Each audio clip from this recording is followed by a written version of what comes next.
ഇപ്പോൾ ലഭിച്ചൊരു വാർത്തയിലേക്ക്. ഗതാഗത മന്ത്രി ഗണേഷ് കുമാറിന് പേഴ്സണൽ സ്റ്റാഫുകളെ നിയമിച്ച ഉത്തരവായി. പുതിയതായി 18 പേരെ നിയമിച്ച ഉത്തരവിറങ്ങിയതോടെ സ്റ്റാഫ് അംഗങ്ങൾ 20ആയി. പേഴ്സണൽ സ്റ്റാഫുകളുടെ എണ്ണം കുറയ്ക്കുമെന്ന് താൻ പറഞ്ഞിട്ടില്ലെന്നും അർഹതപ്പെട്ടവരെയാണ് സ്റ്റാഫ് ആക്കിയതെന്നും മന്ത്രി പ്രതികരിച്ചു.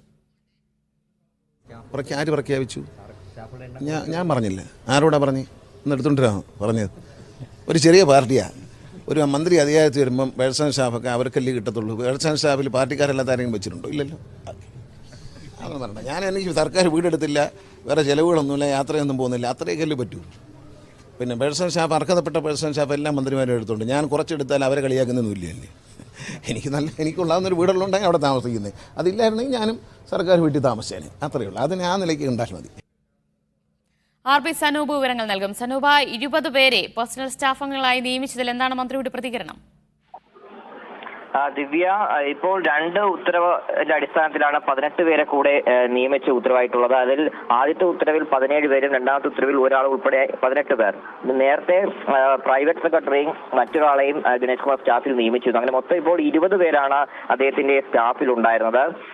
മന്ത്രിയാവുന്ന സമയത്ത് തന്നെ അദ്ദേഹം വ്യക്തമാക്കിയതാണ് പേഴ്സണൽ സ്റ്റാഫുകളുടെ എണ്ണം കുറയ്ക്കുമെന്നുള്ള ഒരു പ്രഖ്യാപനം. പക്ഷേ ഇപ്പോൾ ആ ഒരു നിലപാടിൽ നിന്ന് അദ്ദേഹം പിന്നോട്ട് പോയി എന്ന് വേണം ഇതിൽ നിന്ന് മനസ്സിലാക്കേണ്ടിയിരിക്കുന്നത്. കാരണം അദ്ദേഹത്തിന്റെ പ്രതികരണം പോലും അത്തരത്തിലാണ്. കാരണം ഈ സ്റ്റാഫുകളുടെ എണ്ണം കുറയ്ക്കുമെന്ന് താൻ നേരത്തെ പറഞ്ഞിട്ടില്ല എന്നുള്ളൊരു കാര്യമാണ് ഗണേഷ് കുമാർ അല്പസമയം മുമ്പ് പ്രതികരിച്ചത്. മാത്രമല്ല, അദ്ദേഹം വ്യക്തമാക്കുന്ന കാര്യം, താൻ മന്ദിരത്തിലൊന്നും അല്ല കഴിയുന്നത്, ഒരുപാട് യാത്രയൊന്നും നടത്തുന്നില്ല. അപ്പം അത് തന്നെ സർക്കാരിന് ചെലവ് കുറയ്ക്കുന്ന ഒരു നിലപാടാണ്. അതുകൊണ്ട് ഈ സ്റ്റാഫുകളെയൊക്കെ നിയമിക്കുന്നത് അർഹതപ്പെട്ടവരെയാണ് താൻ ഇപ്പോൾ നിയമിച്ചിട്ടുള്ളത്.